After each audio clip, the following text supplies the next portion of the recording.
Magandang gabi sa inyo. Yes. John, Yes po. Diaz ng Action Radio. Yes po, Kong. Thank you so much po sa time na palagi niyong ibinibigay dito po sa Action Radio at para mapakinggan po tayo sa buong Negros Occidental at Bacolod City. Pero gusto lang po namin makuha yung reaction po ninyo dyan po sa camera, lalong-lalo na sa Makabayan Black po, regarding dito po sa pinopropose na 100 increase para naman po sa minimum wage ng lahat ng sektor, ng pribadong sektor sa buong bansa po. Ano po yung reaction natin dito? Do we agree? Are we in favor with this landmark legislation po? Well, of course, mas gusto nating mas malaki, mas mataas. Diba? Kasi kaya nga tayo sa Kamara na meron tayong proposition, yung House Bill 7568, which is 750 pesos across the board wage increase. So, hindi lang 100 ang gusto sana natin, John. Oo. Gusto sana natin yung nakabubuhay talagang sahod. Kasi pag ganyan, parang sinasabi mo, mukulang yan actually na parang pinamimigay sa mga tao na maliit na dagdag. Ganon. Pero sa totoo lang, ang kailangan talaga ng taong bayan ngayon, yung mga manggagawa na regular ang paggawa, ay plus 750 pesos across the board wage increase. So, meron naman tayong nakahain na ganyan and meron din tayong national minimum wage na gusto sana na magtuloy-tuloy na pakinggan.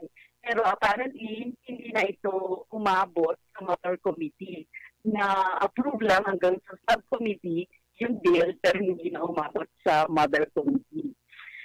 Opo. So, ibig sabihin... sa 100 ng Senate, syempre, any increase. Tayo naman, any increase. Tayo naman ay favorable para doon. Palagi, kasi sabihin natin ng mga manggagawa, talagang dapat lamang na magkaroon ng increase. Lalo na kung nag-increase naman ang production. Diba? So, sangayon naman sa mga increase natin, ang productivity naman natin ay mataas. Diba? So, dapat ibigay din sa mga manggagawa yung nararapat nilang sahod, yung nararapat nilang kitain, sa pamamagitan ng wage increase. Kaya we agree that there should be wage increase. Okay. Kung sa makabayan po yan.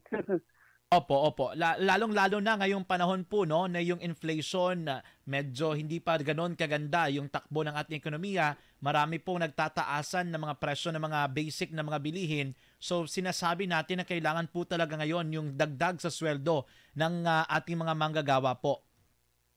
Yes. Kahit naman sinasabi na mababa yung inflation, hindi naman o yun mga palengke. Diba? Mataas pa rin ng mga bilihin.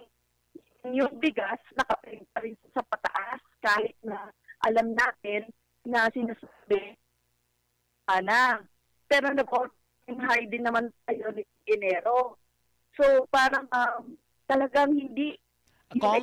Congresswoman, pasensya na po. We'll try to call you again po. Medyo choppy po yung pasok dito sa atin para po mas maging clear po yung ating yung tawag po namin sa inyo, But we are listening to Congresswoman Arlene Brosas po ng Gabriela Party List about this particular legislation. She is trying to explain kung ano ba ang mga pwedeng gawin at ano ba yung mga implications kapag ginawa po natin itong sinasabi nating pagpapataas ng sweldo 100 po, So sabi po nila tungkol po dito, according po kay Congresswoman Arlene Brosas, is para po sa kanila, mas gusto po sana nila yung mas mataas, Kasi yung proposal nila gawing 750 po nationwide, pero meron na ngayong 100 pesos. Again po, Congresswoman, we are saying po na hindi naman po talaga ramdam itong sinasabi nilang medyo pagbaba po ng inflation, di ba po, sa mga market? Yes, oo. Hindi naman talaga natin ramdam sa mga palengke ngayon. Mataas pa rin talaga yung presyo ng mga bilihin, ng sibuyas, ng bigas, ng lahat ng mga basic na bilihin. Kaya nga meron tayong tinawag na shrinkflation di ba? Ang sabi ng mga baguhin na lang yung laman, Di ba? Paliitin na lang yung content. Di ba? Parang grabe naman yon. Parang sa pagkita pa rin ng mga kumpanya yon o mga korporasyon, samantalang hindi na ibabalik yung dapat makuha ng mga consumer, ng mga mamamayan natin. parang ang nangyayari ay parang mas pinapaboran pa natin yung mga negosyante kaysa doon sa mga mamamayan natin. Congresswoman, meron po nagtatanong no, na nakikinig sa atin ngayon. Medyo nakaligtaan lang siguro nila kanina yung sagot mo tungkol dito. Pero tinatanong nila, Congresswoman, yung 100 po ba, sapat po ba ito para sa sitwasyon natin ngayon na idagdag sa ating mga manggagawa? Of course not. Sabi nga namin kanina, yung plus 750 increase across the board, 'di ba? Sabi namin kasi ngayon hindi pare-pareho yung nakadepende talaga siya sa regional wage board, 'di ba? Naka-tripartite. So ang nangyari, marami talaga mas mababa talaga yung yung kanilang sahod. Lumalabas pag mag-plus 750 ka sa kanila, aabot ng 1,100 or malapit-lapit sa 1,100 na supposedly ay sa tansya natin nakabubuhay na sahod. In fact, ito yung binigay ng Ibon Foundation na bilang or amount ng kailangan para sa nakabubuhay o disenteng sahod na dapat makuha ng mga manggagawa sa kasalukuyan sa Pilipinas. Opo. Yan yung computation. Kaya yung plus 750, tama lang yon. Kaya hindi dapat mangamba na parang ang nangyayari kasi parang hindi dapat mag-wage increase for the following reason. Sabi, ma-hurt daw yung MSMEs. Sabi, magtataas lalo yung presyo ng commodities. Sabi, magle-lay off ng mga workers. Sabi, pagka ganito yung ginawa natin, mas marami yung mawawalan ng trabaho. Hindi naman totoo yun. Lahat po yun ang mga sinasabi sa atin na gano'n, hindi po yun totoo. Kasi sa totoo lang, kapag nag-wage increase tayo, mas malaki pa yung maibabalik nito sa kalidad ng buhay ng mga manggagawa. Mas gaganda yung yung productivity nila. Tapos mas marami pa tayong matutulungan kasi 'di ba? Sino ba yung nakikinabang dito na kapag meron silang sapat na pambili ng mga pangangailangan, 'di ba? Saka sapat na pamasahe sa pagpunta sa kung saan, 'di ba? Tayo rin yun eh. So, babalik at babalik yun sa atin. So, yung wage increase, hindi rin siya mag-lead to mass layoff ng mga workers. Kasi, sa totoo lang, pumupunta pa nga dito eh. Diba? Hindi naman sila lumalabas eh. Hindi pa nga hindi lumalabas ng bansa yung ibang mga negosyante. Dito talaga sila nag-business. So, ibig sabihin, meron talagang pupunta dito at magbibigay ng trabaho sa atin kahit paano. Opo. So yun yung mga So yun yung mga reasons. So ang mass layoff panakot, parang ganyan, Tapos yung mga MSME will be hurt. Ang mga nagsasabi naman yan yung mga malalaking negosyante o malalaking kumpanya, sila kaya nilang magbayad eh. Sila nga yung hindi nagbabayad ng tama, 'di ba? Parang gano'n. Sila yung hindi nagpapasahod ng tama. Pero sakasakali po na i-propose rin po ito kasi naghahanap po o may panawagan po yung Senado na baka meron pong magpas rin po ng counterpart bill tungkol po rito para mapadali raw po yung proposal na ito. Yung Makabayan Black po ba on the part of Gabriela po, are you willing to support the same po na proposals?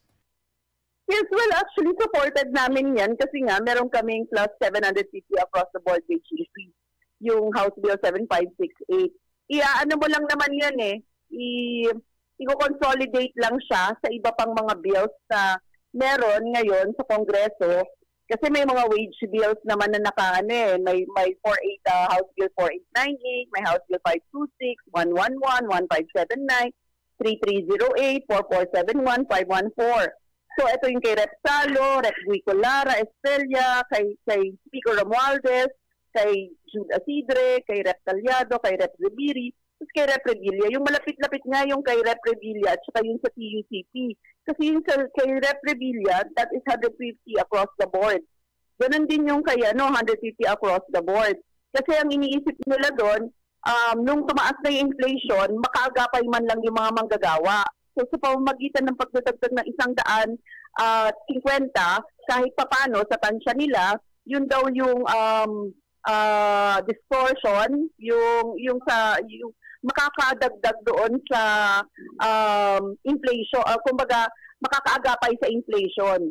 Kung tumaas ng konti yung presyo ng kahit paano, yung manggagawa, makakaano siya, masasalba niya yung sarili niya, quits lang, parang ganyan. Okay. Pero sa panukala ng Senado, hindi ko po alam kung paano kinompute yung 100. But apparently, maliit yun. Oo nga naman. Napakaliit nun. Kasi yung 150 nga lang po, kinukwestiyon na namin sa liit sa makabayan. Kaya nga nag-proposal kami ng plus 750 across the board nationwide. Okay. Ganyan. Ayun pa pala yung proposition or rason sa likod nito. Anyway, Kong, we'll just ask you for more updates. Alam po naman po namin na pinupush rin po yung mas magandang kabuhayan at sa sweldo ng ating mga manggagawa. Magandang gabi po sa inyo dyan po, Congresswoman. Yes, maraming salamat po. Maraming salamat, Action Radyo Bacolod. Maraming salamat, John Diaz.